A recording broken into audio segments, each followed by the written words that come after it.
Today, I want to talk about two separate ways that have been used over the last few days to illegally stop the AMC short squeeze. You may have seen yesterday, the order book was illegally cleared and blamed on a market glitch. The shorts have also once again been generating additional collateral to avoid their margin calls. So stay tuned and let's make some money. And now I want to dive straight in with the key information. So, Gorilla Wing tweeted saying somebody owes us an explanation on the order flow during the halt this morning, aka yesterday. Yesterday we saw the price of AMC open around $5.70, shoot up to $5.90 where it was halted, and then somehow rocket down and wick all the way to 2 cents per share, and then come back to normal. During that time, it also looks like the entire order book was wiped out, wiping out every single buy order and sell order, other than the squeeze orders we've placed as retail investors. Many retail investors have placed orders to sell their shares at $9,000 per share, $10,000 per share, and so on. But obviously all of the regular orders placed by those market makers and those institutions were completely wiped from the order book. So how did AMC rocket up and be halted and then magically whipped down to 2 cents with all of the orders having disappeared? Well, Spence tweeted saying, oh no, it's 3 days before January 27th. The anniversary of the AMC and GameStop previous run-ups, and also the time where many of those 2-year bullet swaps will be expiring. He suggests that hedgies have a massive bag of uncleared trades that our buddies are short on, aka all of those bullet swaps that come up for renewal in a few days. Well, these market makers and exchanges know they can't take away the buy button once again, otherwise it would literally destroy the reputation of the American stock market. So as a result, they decided let's just halt 77 stocks and flush the buy orders to negate the squeeze. Typically, I don't really like a lot of what Spence tweets, but I think this tweet really hit the nail on the head.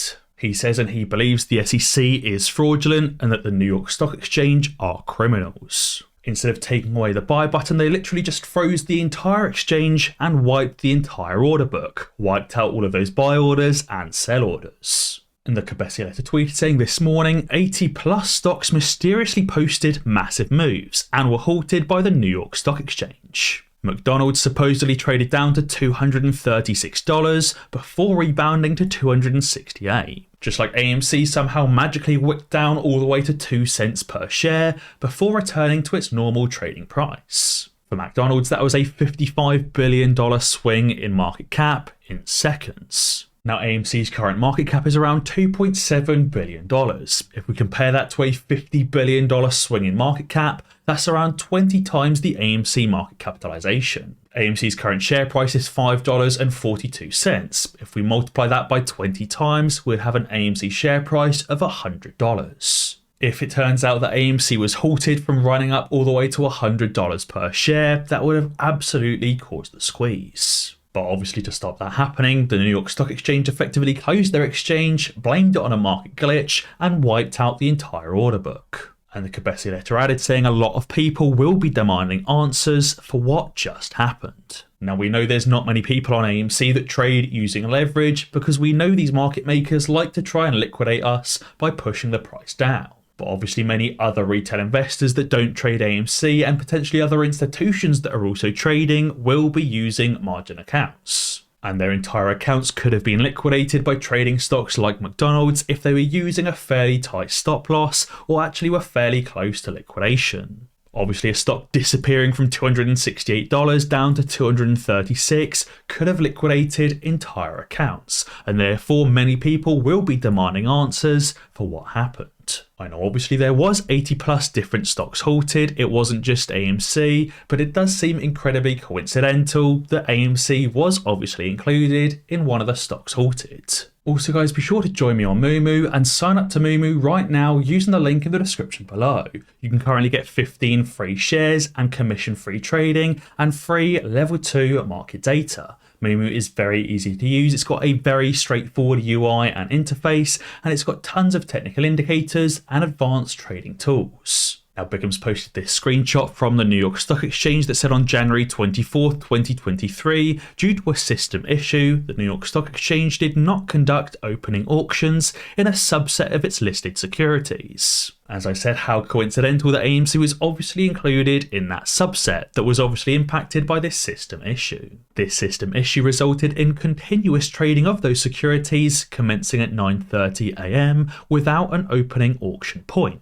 As a result, a number of core trading session trades occurred prior to the receipt of the limit up, limit down bands. These trades are eligible under the New York Stock Exchange rule to be reviewed as clearly erroneous. So AMC's order book being wiped is going to be pinned down to being clearly erroneous and an accidental mistake. But as I said, it doesn't just impact AMC, it impacts many other stocks and many other retail investors and potentially institutions as well. And so what they've decided to do is declare that any trades made during this period will be declared null and void.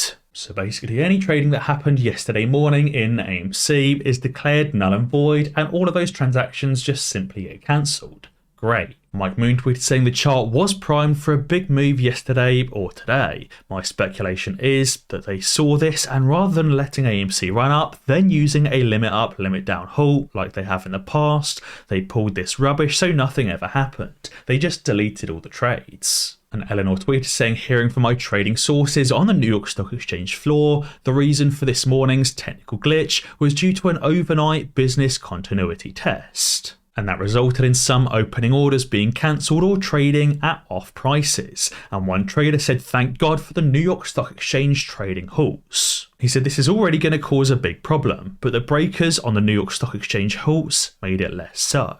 I'm sure it was going to cause a massive problem for those hedge funds currently shorting AMC, but they were saved by the New York Stock Exchange halts, and all of the transactions were just simply cancelled. How coincidental. But interestingly, as Frank Nez tweeted, he said, look at the pictures below and the previous glitches that have happened in history. Now in Toronto, Canada, there was 85 stocks halted on a technical issue. But you may ask, when did that happen? The 14th of October, 2008. We also saw a computer glitch halting trading on the Tokyo Stock Exchange again in 2008. In Malaysia, they had some derivative trades halted over many glitches that again once happened in 2008. We also saw the London Stock Exchange grinding to a halt after many technical faults again in September of 2008. And again, you guessed it, there was a glitch that knocked out the New York Stock Exchange floor handheld devices back in August of 2008. It seems this technical issue or technical glitch could potentially suggest that we're right on the cusp of a 2008 event. That event being the stock market crash and a number of stocks like Volkswagen or AMC and GameStop this time round short squeezing. And on top of this, as Ignatius tweeted, he said if they're using GNS for swaps or as collateral for borrowed AMC and GameStop shares, they're in trouble. He said the daily RSI for GNS is way overbought and may come down rapidly like the previous two spikes. He said GNS looks like a regular pump and dump to me, but what I found very interesting is the previous spikes for GNS. Now we saw a previous run up for GNS, which was then followed by the price falling in late August. Now what happened in late August, you might ask? Well, AMC issued the ape dividend. Remember the day we saw 40 million FTDs on a single day? Yeah, that ape dividend. And GNS was pushed up at the exact same time, creating potentially billions in collateral. Again, we also saw GNS being pushed up through the month of June, aka the 1 year anniversary of the previous AMC run-up. Again, it seems GNS may have been pushed up once again to generate additional collateral for those upcoming renewing AMC and GameStop bullet swaps. GNS could potentially be the next HKD experiencing this run-up to prevent the AMC and GameStop squeezes. Now I read this passage yesterday and it really renewed a fire in me for my confidence on the AMC and GameStop squeezes. Doodles posted said in moments like this, it's like shaking keys in front of a baby while the doctor gives the baby a shot. It's all a distraction. And he said, I continue to visualise myself sitting at a poker table playing against Ken Griffin.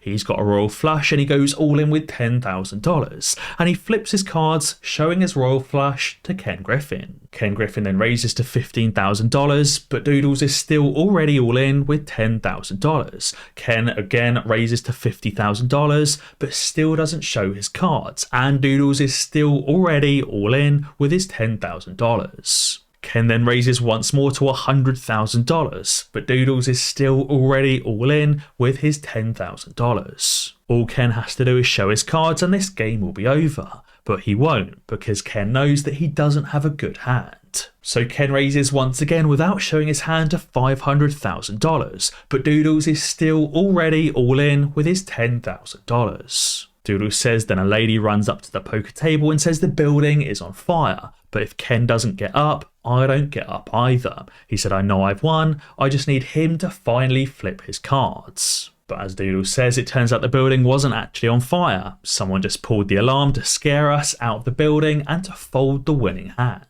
Ken Griffin and Citadel can continue to double down, triple down and quadruple down on their short positions, but we still know that we are still the ones holding the winning hand. Regardless of how many times the stock is laddered down and how many times the price drops, we still know these shorts have to buy back all of their shorted shares. So guys, be sure to let me know what you think down in the comments below. And as always guys, be sure to ding that notification bell, because that way you'll be alerted when I upload a new video. Cheers.